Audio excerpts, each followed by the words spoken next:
minētu, droši vien nepieciešams, lai arī būtu kāds juridisks ietvars, kā padarīt ērtāku un vienkāršāku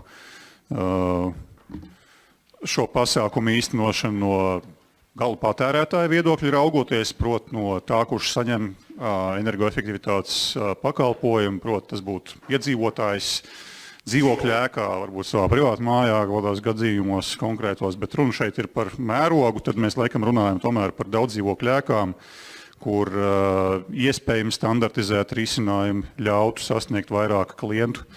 Lai sasniegtu vairāk klientu, ir nepieciešams arī zināmas procedūras, un viens no veidiem, kā sasniegt klienti, ir standartizēti energoservisa pakalpojumu līgumi. Tas ir bijis karsts temats starp nozares dažādiem spēlētājiem.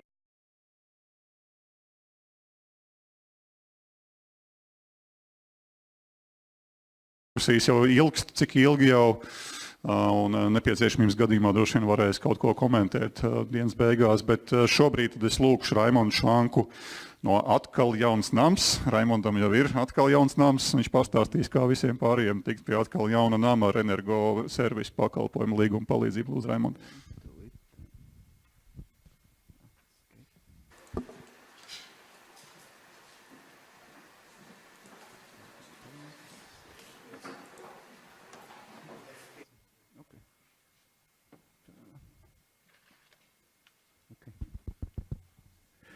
Sveiki!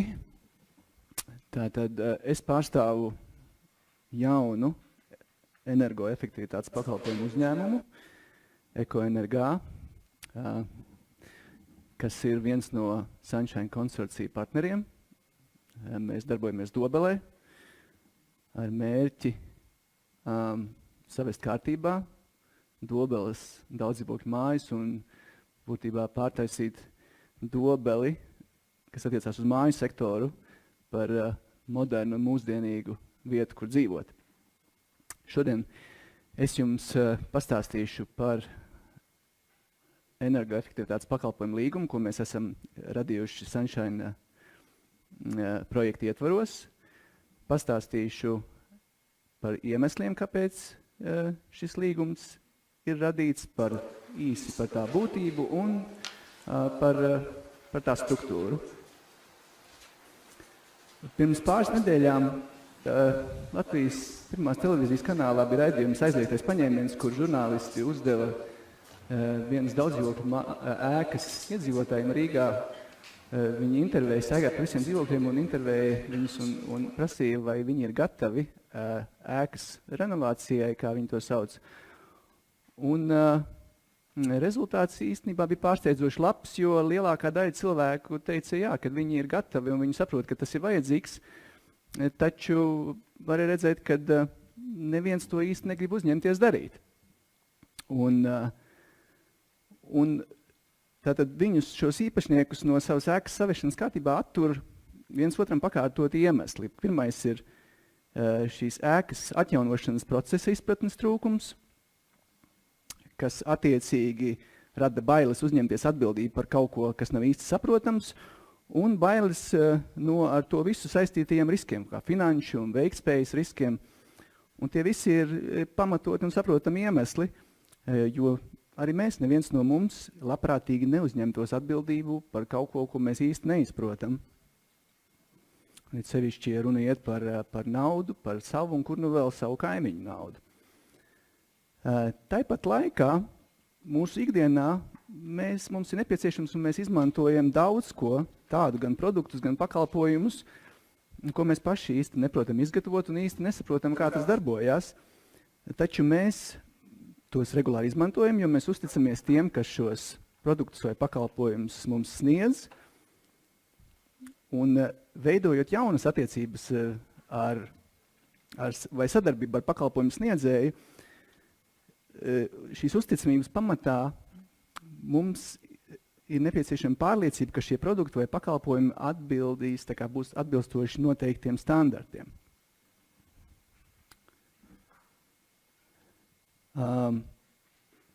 Tātad mūsu, tas ir Sunshine konsorcija dalībnieku mērķis, ir radīt ekosistēmu, kurā arī daudzdzīvokļu ēku atjaunošanas pakalpojumu sniedzējiem var uzticēties un var uzticēt savas ēkas kapitālo remontu arī tad, ja cilvēkam īsti nav skaidrs detaļās tieši visas nianses, kādi šie darbi nepieciešami. Un atslēgas vārds šādas uzticības veidošanai ir atbildība. Dzīvokļu īpašniekiem nepieciešama pārliecība, ka energoefektivitātes pakalpojumu sniedzējs uzņemas pilnu un ilgtermiņa atbildību par savu paveikto darbu un ir motivēts ilgtermiņā panākt pašu labāko iespējamo energoefektivitātes, ilgspējas un veikspējas rezultātu. Un šāda veida sadarbības un attiecību pats mugurkauls ir energoefektivitātes pakalpojumu līgums. Jūs tāpat kā es noteikti esat apmeklējuši jau daudzus seminārus par daudzdzīvokļu ēku energoefektivitāti, un visos tajos ir pieminēti ESCO un energoefektivitātes pakalpojumu uzņēmumi un energoefektivitātes pakalpojumu līgumi. Tie pamatprincipi paši par sevi tas nav nekas jauns, un tie ir plaši aprakstīti gan grāmatās, gan interneta vietnēs, un ir pat ļoti specifiski līgumu paraugi atrodami. Bet neviens no tiem neatbilst situācijai, ar kuru mēs šobrīd saskaramies, kas ir daudzdzīvokļu nams un pie tam, kas ir kopīpašums. Un tieši šī iemesla dēļ parasti tiek diezgan virspusēji pieminēts, ka šis energoefektivitātes pakalpojums ir kā alternatīvs energoefektivitātes pasākumu finansēšanas vai ieviešanas veids un viss. Bet šodienas seminārs ir savādāks ar to, ka mēs Sunshine konsorcija dalībnieki esam apvienojuši savas zināšanas, prasmes un pieredzi un resursus un izstrādājuši kaut ko, kas līdz šim brīdim sabiedrībai nebija pieejams, proti energoefektivitātes pakalpojumu līgumu, kas koncentrējas tieši uz ēku atjaunošanu, energoefektivitātes uzlabošanu, energoefektivitātes ilgtspējas nodrošināšanu ar īpašu uzsvaru uz šo ēku iedzīvotāju, dzīvokļu īpašnieku interešu pasargāšanu. Tātad Eiropas parlamenta un padomes direktīva jau dod definīciju, ka tātad šis līgums ir tāda līgumiska vienošanās starp energoefektivitātes palielināšanas pasākumu saņēmēju un sniedzēju, ko pārbauda un pārauga visā darbības laikā, ja ieguldījums minētajā pasākumā apmaksā attiecībā uz līgumu atrunātu energoefektivitātes palielinājumu līmeni vai citu energoefektivitātes kritēriju, piemēram, finanšu ietaupījumu, par kuru panākt vienošanās. Pēc būtības energoefektivitātes pakalpojumu līgums ir celtniecības un energoefektivitātes nodrošināšanas līgums, lai īstenotu daudzdzīvokļu dzīvojamās ēkas kopīpašumā esošās mājas daļas kapitālo remontu un energoefektivitātes uzlabošanas pasākumus. Tā ir arī ilgtermiņa sadarbības vienošanās starp energoefektivitātes pakalpojumu sniedzēju un daudzdzīvokļu nama dzīvokļu īpašnieku kopību, lai nodrošinātu sasniegtās energoefektivitātes veiktspēju un garantētu siltumenerģijas ietaupījumus ilgtermiņā. Šis līgums skaidri definē daudzdzīvokļu nama atjaunošanas un energoefektivitātes uzlabošanas projektu un izskaidro projekta īstenošanas noteikumus un procesu būvniecības periodā, projekta veiktspējas nodrošināšanas noteikumus pēc būvniecības perioda, projekta pārvaldes noteikumus visā līguma darbības laikā, izpildītāju un pasūtītāju lomas un pienākumus, garantētos ietaupījumus, to mērīšanas un pārbaudas noteikumus.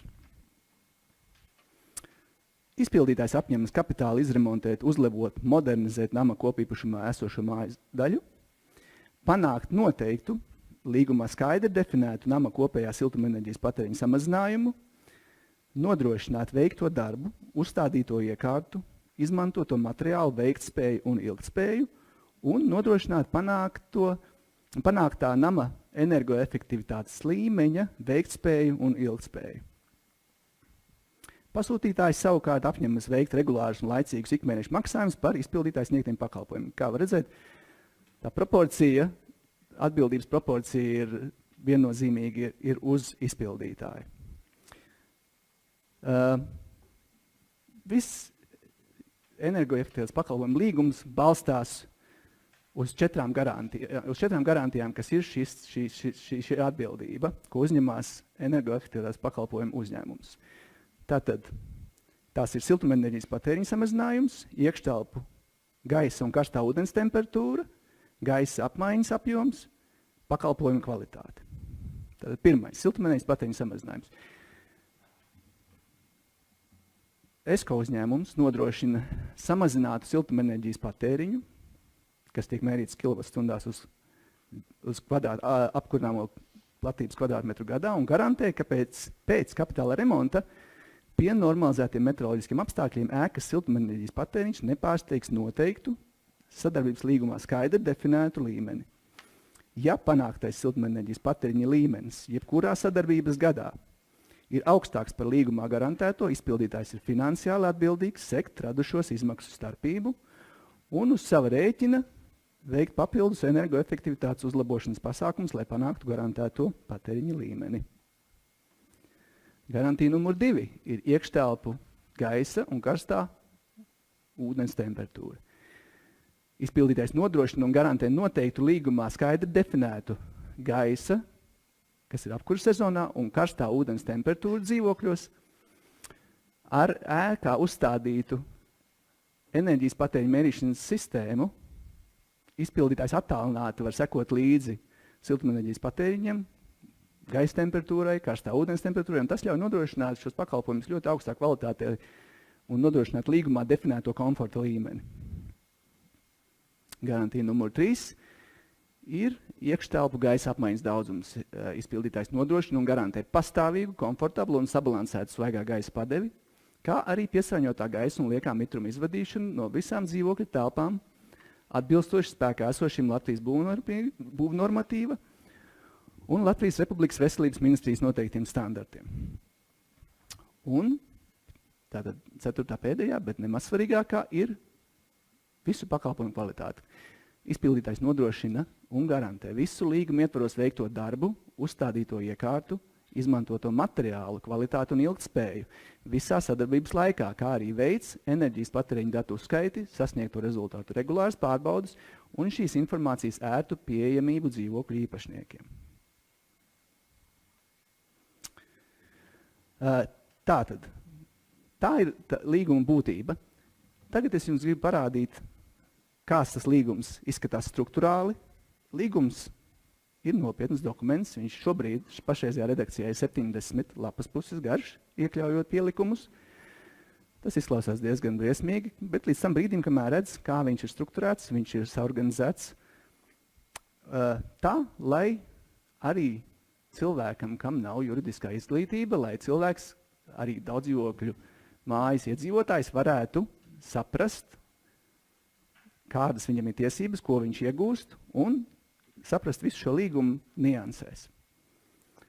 Tātad līgums sadalīts ir 2 daļās. Ir īpašie noteikumi nosacījumi, kas ir 20 lapas puses, un ir vispārējie noteikumi nosacījumi, kas ir 50 lapas puses. Īpašie noteikumi nosacījumi, būtībā izlasot šīs 20 lapas puses, cilvēkam rodās pilnīga skaidrība par to, ko šis līgums, kas ir līguma ietvaros tiks darīts. Ir saprotams pilnīgi līguma priekšmets, kas viņam pienākās no izpildītāja, ir redzami, kādi viņam pienākumi. Viņš saprot arī, cik liels būs ietaupījums, saprot arī pilnīgi definētas, redz visas garantijas, redz, kāda darba tiks darīta, cik kas maksās, redz arī, kā tiks aprēķināts viņa ikmēneša maksājums, redz, cik liels būs maksājums 1. gadā un kā tas tiks indeksēts attiecīgi turpmākajos gados. Tātad, izlasot šīs 20 lapas puses, viņam ir pilnīga skaidrība, uz ko viņš parakstās. Tātad tālāk jau vispārējie notiekumi nosacījumi sastāv no 21 nodaļas un 6 pielikumiem, kur jau ļoti detalizēti jau tiek paskaidrots viss, kas ietver sevi gan apdrošinājumu, gan nepārvaramas varas apstākļus, visu, kas vien var notikties, lai un tas viss izrunāts ļoti detalizēti, lai nerastos pēc tam pārsteigumi un kaut kādi pārpratumi. Tad visi iespējamie gadījumi tiek atrunāti jau šajā dokumentā.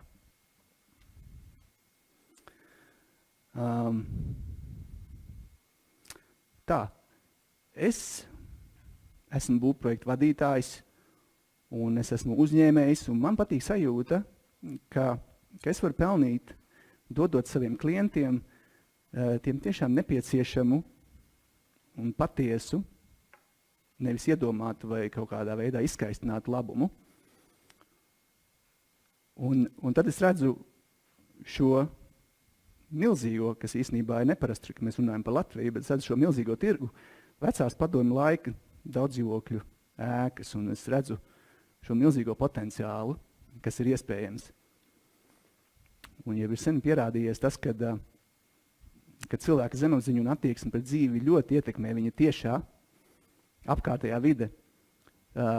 Tāpēc es aicinu jūs visus, kā saka, ķersimies, vērsim pie ragiem, savedīsim kārtībā Latvijas mikrorajonus un pārtaisīsim tos par mūsdienīgām, tādām tiešām motivējošām vietām, kur dzīvot, un uztversim viens otru nevis kā konkurentus, bet kā kolēģus,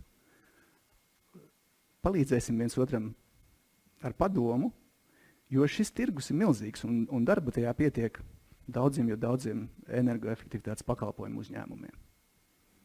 Paldies! Paldies, Raimond. Tas tiešām bija iedvesmojoši, jo es jau vienā brīdī gribēju teikt, cik tad ilgi var marketēt to savu interesi, bet patiesībā tas tirgus ir tik liels, ka šeit tiešām ir objektīvi ņemot, šeit ir milzīgas iespējas ļoti daudziem uzņēmējiem. Es nešaubos, ka nozarē izglītotiem cilvēkiem šīs energoefektivitātes tirgus sakārtošana, attīstīšana radīs ļoti labas uzņēmējdarbības iespējas, bet šobrīd tad es lūkšu vārdu, drīzāk došu vārdu, autoritāri došu vārdu Agrim Kamenderam, kurš